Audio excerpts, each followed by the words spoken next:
Hello student, आपका स्वागत है हमारे यूट्यूब चैनल ओम साई कंप्यूटर इंस्टीट्यूट। तो आई होप कि आप लोग अच्छे होंगे। तो आज हम लोग इस वीडियो के माध्यम से जानेंगे लिब्रे ऑफिस इम्प्रेस में इंसर्ट मेनू के बारे में। तो इसके पहले के वीडियो में हम लोग व्यू मेनू, एडिट मेनू और फाइल मेनू के बारे में जान चुके हैं। तो जो इस वीडियो को नहीं देखे वो जाकर देख ले। तो आज हम लोग इस वीडियो के माध्यम से इंसर्ट मेनू में जितने भी ऑप्शन है उस ऑप्शन के बारे में एक एक कर विस्तार से जानेंगे। तो आपको हमारा वीडियो अच्छा लगे तो लाइक एंड सब्सक्राइब करें और ज्यादा से ज्यादा लोगों के पास शेयर करें। तो वीडियो हम लोग स्टार्ट करते हैं। पहले लिब्रे ऑफिस राइटर ओपन करते हैं। अब यहाँ से देखिए, अब यहाँ पर इंसर्ट मेनू में दिया इमेज। तो इमेज का कार्य होता है कि जैसे आपको अपने प्रेजेंटेशन में कोई भी किसी भी प्रकार का इमेज आपको यूज करना, तो आप किसका यूज करेंगे? इमेज का। जैसे ही आप इस पे क्लिक करेंगे, आप जहां पर भी इमेज रखे होंगे उस इमेज को आप ओपन कर सकते हैं। जैसा हम यहाँ से गए इमेज को ओपन कर दे, देखिए इमेज आ गया कि नहीं आ गया। तो ये आपका इमेज दिया गया था कि आपको कोई अपने ग्राफिक्स में इमेज यूज करना, जैसे आप अपने यहाँ पर दिया स्लाइड प्रेजेंटेशन में किसी भी प्रकार का इमेज आपको यूज करना, तो आप यहाँ से ओपन कर यूज कर सकते हैं। तो ये टोटल ये ऑप्शन हम लोग राइटर में भी जान चुके थे। इसमें जो इंसर्ट मेनू में अधिकतर ऑप्शन हम लोग राइटर में इंसर्ट मेनू के बारे में हम लोग विस्तार से जाने थे। तो जो लोग राइटर का वीडियो नहीं देखे हो वो लोग जाकर देख ले। तो हम लोग यहाँ पर दिया गया इंसर्ट मेनू में इमेज का कार्य आप लोग को क्लियर हुआ कि इमेज का जो कार्य होता है कि आपको किसी भी प्रकार का इमेज आपको ओपन करना हो तो आप किसका यूज करेंगे? इमेज का। आगे आपका दिया गया ऑडियो और वीडियो। जैसा आपको क्या करना, आप चाहते हैं कि हम अपने ग्राफिक्स में ऑडियो चाहे कोई वीडियो हो, वीडियो ओपन कर दे, वीडियो प्ले करें, तो हम किसका यूज करेंगे? ऑडियो एंड वीडियो का। जैसा आप चाहते हैं कि हम अपने स्लाइड पर हम स्लाइड तैयार करें तो उसमें अपनी इच्छा अनुसार कोई सॉन्ग लगा दे, तो हम जाएंगे ऑडियो पर क्लिक करके लगा सकते हैं। तो जैसे इस पर क्लिक करेंगे तो आपका बॉक्स ओपन होगा। आप जहां पर भी ऑडियो वीडियो रखे होंगे आप उसे लगा सकते हैं। अब आगे नेक्स्ट ऑप्शन इसमें दिया गया चार्ट। जैसा आप चाहते हैं कि हम अपने ग्राफिक्स में चार्ट यूज कर लें, तो चार्ट पर जैसे इस पे क्लिक करेंगे, देखिए चार्ट ओपन हो गया कि नहीं हो गया। अब इस चार्ट का प्रयोग आपको किसी भी डाटा में चार्ट की सहायता से कंपेयर करना तो आप कर सकते हैं। देखिए रो 1 2 3 दिखाई दे रहा है। अब आप इसमें चेंजिंग करना चाहते हैं कि रो की जगह कोई नाम आ जाए, तो आप कहाँ पर जाएंगे? क्लिक करेंगे, यहाँ पर दिया गया है आपका एडिट डाटा। जैसे आप इस पे क्लिक करेंगे, डाटा टेबल पर क्लिक करेंगे, टेबल ओपन हो जाएगा। रो की जगह हम टाइप कर दे रहे हैं रोहन, और यहाँ से करते हैं रोहन का नंबर हम थोड़ा सा बढ़ा देते हैं। यहाँ पर टाइप कर दिए आपका नंबर आगे, यहाँ पर कर दिए यहाँ पर 89 कर दिया, और यहाँ से करते हैं क्लोज पर क्लिक। देखिए हो गया कि नहीं हो गया। तो चार्ट का यूज किया जाता है किसी भी डाटा में, आप कंपेयर चार्ट की सहायता से करना चाहते हैं तो कर सकते हैं। अब आगे नेक्स्ट ऑप्शन आपका दिया गया टेबल। जैसा आप चाहते हैं कि हम अपने ग्राफिक्स में टेबल यूज कर ले, तो आप टेबल का जैसे हम कंट्रोल एम किए, हम चाहते हैं न्यू पेज पर हमारा न्यू स्लाइड जो है उस पर हमारा क्या आ जाए? पेज आ जाए, टेबल आ जाए। तो हम जाएंगे इंसर्ट, इंसर्ट से टेबल पर क्लिक करेंगे। अब यहाँ से कितना कॉलम कितना रो चाहिए, तो जितना भी आपको लेना यहाँ पर आप नंबर टाइप कर लेंगे। जैसे ओके पर क्लिक करेंगे, देखिए टेबल इंसर्ट हो गया। टेबल की कोई भी सेटिंग करनी है तो आप यहाँ से नीचे से जाकर कर सकते हैं। तो यह है आपका टेबल। अब आगे नेक्स्ट ऑप्शन हम लोग का दिया गया इंसर्ट में मीडिया। मीडिया का यूज किया जाता है कि जैसे आपको आपके लिब्रे ऑफिस इम्प्रेस में कोई भी शेप या स्टोर किया गया उस शेप को ओपन करना हो, चाहे कोई डॉक्यूमेंट स्कैन कर कर अपने लिब्रे ऑफिस इम्प्रेस में लाना हो, या तो हम चाहते हैं कि उसमें आपका क्या हो कि किसी भी प्रकार का एनिमेशन फोटो एल्बम लाना है, तो हम किसका यूज करते हैं? यहाँ पर आपका दिया गया है मीडिया का। तो मीडिया में हम लोग का सबसे पहले गैलरी दिया गया। गैलरी पर जैसे ही क्लिक करेंगे, एक आपके इधर राइट साइड में बॉक्स ओपन होगा। जैसे हम यहाँ पर गए इंसर्ट, इंसर्ट से गए मीडिया, मीडिया से गैलरी पर क्लिक किया, देखिए बॉक्स ओपन हो गया ना।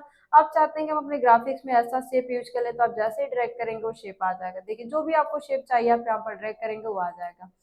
नेक्स्ट ऑप्शन इसी में दिया गया आपका फोटो एल्बम। जैसे आप चाहते हैं कि हम एक ही बार में कोई फोटो, एक से अधिक फोटो को हम अपने स्लाइड पर एक एक कर शो करा दें, हमें बार बार यहाँ से जाकर इमेज से एक एक, जैसे कि आपके 10 पेज है, 10 स्लाइड है, 10 स्लाइड पर एक एक इमेज लगाना और आपको काफी टाइम लग रहा है कि यहाँ पर इमेज से जाकर लगाने में काफी टाइम लग जा रहा है, तो आप यहाँ पर जाएंगे, किस पे क्लिक करेंगे? इंसर्ट, इंसर्ट से जाएंगे टेबल, सॉरी मीडिया, मीडिया से यहाँ पर दिया गया आपका फोटो एल्बम, इस पे क्लिक करेंगे। अब आपको ऐड पर क्लिक करना, जो भी फोटो, जैसे हम एक ये लगा दिए, फिर दूसरा हम चाहते हैं कि ये वाला लग जाए। ऐसे ही आपको जितने भी पिक्चर इसमें एक बार में सारे स्लाइड पर, 4 स्लाइड है, 5 स्लाइड है, पांचों स्लाइड पर एक ही इमेज आपका अलग अलग इमेज आ जाए, तो आप यहाँ से क्लिक करके लगा सकते हैं। अब इस इमेज में से किसी को ऊपर किसी को नीचे आपको करना है तो आप यहाँ से रिमूव करना कर सकते हैं। जैसे यहाँ पर इंसर्ट स्लाइड पर क्लिक करेंगे, देखिए आपके जितने भी इमेज, जैसे आप 3 इमेज लिए थे, तीनों इमेज एक एक स्लाइड पर आ गया ना। अब जो भी इसमें चेंजिंग करना हो, साइज बढ़ाना घटाना होगा, आप यहाँ से बढ़ा घटा सकते हैं। तो फिर फोटो एल्बम का कार्य यही होता है कि आप एक बार में कई फोटो आप अलग अलग स्लाइड पर इंसर्ट करना चाहते हैं तो इंसर्ट कर सकते हैं। अब नेक्स्ट ऑप्शन आपका दिया गया यहाँ पर इसी में दिया गया आपका स्कैन। स्कैन का कार्य होता है कि आप कोई भी डॉक्यूमेंट को स्कैन कर कर आप चाहते हैं कि हम अपने किस में ला दें, अपने इम्प्रेस में ला दें, तो आप किसका यूज करेंगे, स्कैन का। आगे एनिमेशन इमेज, किसी भी इमेज पर एनिमेशन देना तो आप एनिमेशन इमेज को ओपन कर सकते हैं, यहाँ से लाना चाहते हैं तो ला सकते हैं। जैसे आपको कोई एनिमेशन इमेज डाउनलोड करके रखे उसे ओपन करना तो आप यहाँ से ला सकते हैं। नेक्स्ट ऑप्शन आपका दिया गया यहाँ पर ऑब्जेक्ट। ऑब्जेक्ट का मतलब होता है कोई फार्मूला बनाना, क्यूआर कोड तैयार करना, चाहिए अदर प्रोग्राम से कोई ऑब्जेक्ट लाना, तो हम किसका यूज करते हैं, यहाँ पर दिया गया ऑब्जेक्ट। तो जैसे हमें कोई फार्मूला तैयार करना तो इस पर क्लिक करेंगे। अब देखिए जो भी आपको फार्मूला तैयार करना होगा यहाँ पर आपके नीचे पट्टी पर दिया होगा। अब जो कौन सा फार्मूला चाहिए उस फार्मूला को सेलेक्ट करेंगे। अब इसमें जो भी आपको नंबर टाइप करना होगा आप नंबर टाइप कर सकते हैं। देखिए हो रहा है ना। अब जैसे यहाँ पर क्लिक करिए, यहाँ पर देखिए शो हो गया कि नहीं हो गया। तो किसी भी प्रकार का आपको फार्मूला तैयार करना तो फार्मूला भी तैयार कर सकते हैं। अब आगे नेक्स्ट ऑप्शन आपका दिया गया है क्यूआर कोड। जैसे आप चाहते हैं कि हम अपने ग्राफिक्स में क्या कर लें, क्यूआर कोड आपको जनरेट करना हो कि हम अपने नाम से कोई क्यूआर कोड बनाकर इंसर्ट कर लें, तो क्यूआर कोड पर क्लिक करेंगे। अब आपको जो भी नाम देना होगा आप यहाँ पर नाम टाइप कर लेंगे। तो जैसे हम लोग को यहाँ पर कुछ भी नाम टाइप कर दे रहे हैं, यहाँ पर टाइप कर दिए और यहाँ से क्या कर देते हैं, ओके पर क्लिक कर देते हैं। एक बार में जितना भी चाहिए आप यहाँ पर टाइप करेंगे, ओके पर क्लिक कर देंगे। देखिए क्यूआर कोड बनकर आपका तैयार हो गया। आ गया ना। तो ऐसा आपको क्यूआर कोड तैयार करना तो आप तैयार कर सकते हैं। नेक्स्ट ऑप्शन आपका दिया गया यहाँ पर ऑब्जेक्ट में ऑयली ऑब्जेक्ट। जैसा आप चाहते हैं कि अदर प्रोग्राम जैसे कोई दूसरे प्रोग्राम से कोई भी ऑब्जेक्ट बनाकर यहाँ पर लाकर यहाँ पर इंसर्ट कर सके, तो यहाँ पर ऑयली ऑब्जेक्ट पर क्लिक करेंगे। अब जैसा जो भी आपको चाहिए आप यहाँ से सेलेक्ट कर लेंगे। जैसे आपको ड्राइंग में चाहिए, फार्मूला चाहिए, चार्ट चाहिए, टेक्स्ट चाहिए, जो भी आपको चाहिए आप यहाँ से क्लिक करेंगे, ओपन पर क्लिक करेंगे। देखिए राइटर का प्रोग्राम ओपन हो गया कि नहीं हो गया। तो ये आपका होता है क्या, दिया गया था इंसर्ट। इंसर्ट आपका दिया गया था यहाँ पर ऑब्जेक्ट। तो ऑब्जेक्ट ऑप्शन आप लोग को क्लियर हुआ। नेक्स्ट ऑप्शन आपका दिया गया शेप। शेप का यूज किया जाता है अलग अलग अपने प्रेजेंटेशन में, अलग अलग प्रकार के शेप चाहिए तो आप किसका यूज करेंगे, शेप का। जैसे आप यहाँ पर क्लिक कर कोई भी आपको शेप चाहिए आप वहां से सेलेक्ट करेंगे, ड्रैग कर देंगे। देखिए बहुत से शेप है, जो शेप आपको चाहिए आप यहाँ पर क्लिक करेंगे, जो चाहिए आप यहाँ पर सेलेक्ट करिए, ड्रैग कर दीजिए। जैसे हम लोग यहाँ पर ड्रैग कर दे रहे हैं, ठीक है। इंसर्ट में गए, इंसर्ट से शेप, शेप से यहाँ पर शेप ले लिए। कोई भी आपको एक टू जेड शेप चाहिए आप यहाँ पर क्लिक करेंगे, आ जाएगा, ठीक है। तो ये आपका दिया गया था शेप। अब आगे नेक्स्ट ऑप्शन हम लोग का दिया गया, इसमें आपका दिया गया स्नैप ग्रिड। इसका यूज किया जाता है जो ग्रिड लाइन आपको शो कराना होता है। जैसे हम लोग यहाँ पर व्यू पर जाकर ग्रिड लाइन दे देते हैं, यहाँ पर क्लिक किए ग्रिड लाइन। ये ग्रिड लाइन आप अपनी इच्छा अनुसार, जैसे हम लोग रूलर लाइन के आधार से यहाँ पर शेड नहीं करते हैं कि वर्टिकल का, हॉरिजेंटल का कितना आपका रूलर लाइन यहाँ पर शेड होना चाहिए, उसके आधार से शेड करते हैं। वही आपका यहाँ पर दिया गया इंसर्ट। इंसर्ट से दिया गया स्नैप ग्रिड। जैसे इस पे क्लिक करेंगे आपको कितना वर्टिकल कितना हॉरिजेंटल में चाहिए आप यहाँ पर नंबर को टाइप कर बढ़ाना घटाना होगा, आप बढ़ा घटा सकते हैं। तो आपका होता है ग्रिड लाइन। अब आगे दिया गया यहाँ पर टेक्स्ट बॉक्स। जैसे हम लोग यहाँ पर कर देते हैं कंट्रोल एन से न्यू पेज लेते हैं, और हम लोग यहाँ पर जब एक बॉक्स लेते हैं तो यहाँ पर कुछ ऐसे बॉक्स दिखाई दे रहा है, लेकिन हम चाहते हैं कि हमारा जो बॉक्स हो कुछ दूसरा फॉर्मेट आ जाए। जैसे हम लोग का यहाँ पर इसको हटा देते हैं ग्रिड लाइन को। अब हमें यहाँ पर होता है ना कि हम जब यहाँ पर न्यू ले लेते हैं, यहाँ पर लेआउट, जैसे जाते हैं स्लाइड, स्लाइड से यहाँ पर जाते हैं लेआउट पर ब्लैंक ले लेते हैं। यहाँ पर ब्लैंक पर जैसे ही क्लिक करेंगे तो सादा दिखाई देता है। अब इस पर हमें टेक्स्ट टाइप करना तो हम कहाँ पर जाएंगे, इंसर्ट। इंसर्ट से क्या दिया गया आपका टेक्स्ट बॉक्स। जैसे यहाँ पर टेक्स्ट बॉक्स पर क्लिक करेंगे और पेज पर ड्रैग करेंगे, एक टेक्स्ट बॉक्स इंसर्ट हो जाएगा। तो आपको किसी भी बॉक्स में टेक्स्ट टाइप करना तो आप किसका यूज करेंगे, टेक्स्ट बॉक्स का। नेक्स्ट ऑप्शन इंसर्ट में दिया गया कमेंट। जैसे आप चाहते हैं कि अपने स्लाइड पर किसी भी प्रकार का कमेंट देना हो तो आप कमेंट पर क्लिक करेंगे, जो भी आपको कमेंट देना हो कमेंट्स टाइप करेंगे। देखिए कमेंट्स आ गया ना। इस कमेंट्स का जगह बदलना चाहते हैं हम बदल सकते हैं, कमेंट्स को हाइड करना चाहते हैं व्यू में जाकर हाइड भी कर सकते हैं। देखिए यहाँ पर दिया ना कमेंट्स हाइड हो गया, शो करना वहीं से क्लिक करके शो करा सकते हैं। तो कमेंट्स का मतलब क्लियर हुआ कि आपको क्या करना, कोई कमेंट्स देना हो तो हम कमेंट्स का यूज करेंगे।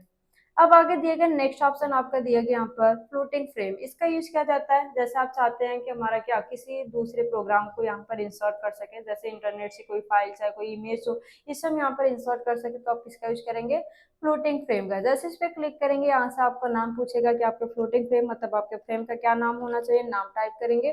कंटेंट आपको कौन सा कंटेंट चाहिए, तो हम लोग यहाँ पर कोई इमेज ले लेते हैं। जैसे ही गए यहाँ पर इमेज पर कंप्यूटर से यहाँ पर गए, यहाँ पर कोई एक इमेज ले लीजिए और जैसे यहाँ पर ओके पर क्लिक करेंगे, देखिए इमेज ओपन हो गया कि नहीं हो गया।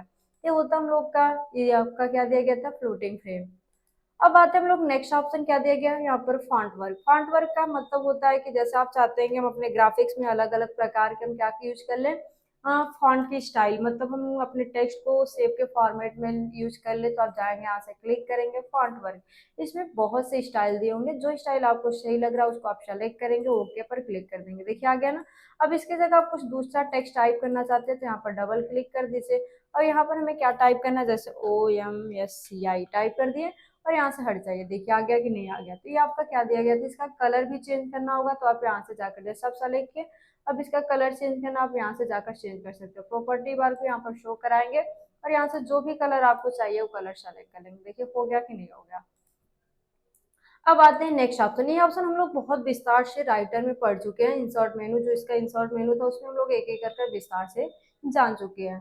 अब आगे देखिए हाइपरलिंक। हाइपरलिंक का कार्य होता है कि किसी भी लिंक के अंदर कोई डाटा को स्टोर करना, तो आप किसका यूज करेंगे, हाइपरलिंक। जैसे इस पे क्लिक करेंगे, जो भी आपको डॉक्यूमेंट को स्टोर करना आप यहाँ से जाकर उस डॉक्यूमेंट को यहाँ से स्टोर कर सकते हैं। जैसे हम लोग एक किसी भी फाइल को स्टोर कर रहे हैं, यहाँ पर अप्लाई पर क्लोज। देखिए हाइपरलिंक बनकर तैयार हो गया।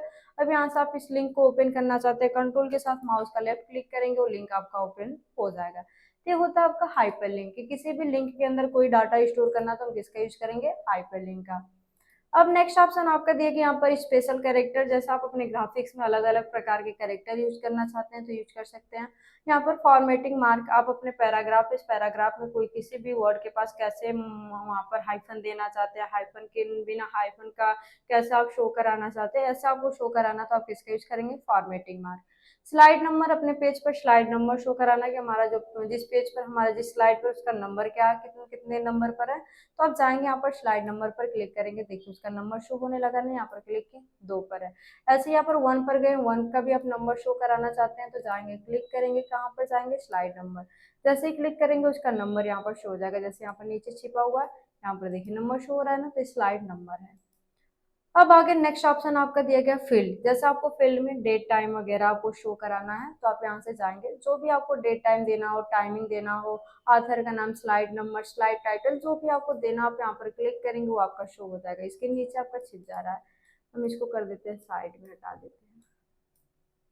जैसे हम लोग इस पर आते हैं, चाहते हैं कि डेट टाइम शो हो जाए तो जाएंगे यहाँ पर क्लिक करेंगे फील्ड पर, डेट टाइम पर क्लिक कर देंगे। देखिए यहाँ पर आ गया कि नहीं आ गया, आ गया ना।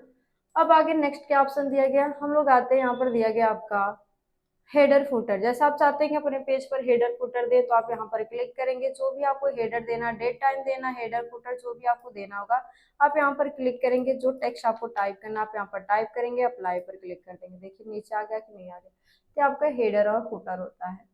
अब आते हैं नेक्स्ट ऑप्शन दिया गया आपका फॉर्म कंट्रोल। फॉर्म कंट्रोल का यूज किया जाता है जैसे आपको अपने फॉर्म तैयार करना तो आप फॉर्म कंट्रोल का, तो इसके जो भी ऑप्शन दिए गए इस ऑप्शन के बारे में हम लोग राइटर में ही पढ़ चुके हैं, तो इस वीडियो में हम लोग इसके बारे में नहीं जानेंगे। तो जिन लोग को फॉर्म क्रिएट करना होगा वो राइटर मेनू में जाकर फॉर्म, उसका एक पार्टिकुलर फॉर्म मेनू है, उस मेनू से आप वो मेनू पढ़कर आप लोग कोई भी फॉर्म क्रिएट करना होगा, अपन कोई भी फॉर्म तैयार करना होगा तो आप यहाँ से तैयार कर सकते हैं। तो आज के लिए केवल इतना ही, नेक्स्ट वीडियो में हम फॉर्मेट मेनू के बारे में जानेंगे। तो आपको हमारा वीडियो अच्छा लगा तो लाइक एंड सब्सक्राइब करें और ज्यादा से ज्यादा लोगों के पास शेयर करें। कमेंट्स बॉक्स में कमेंट्स करें कि आपको वीडियो कैसा लगा। धन्यवाद।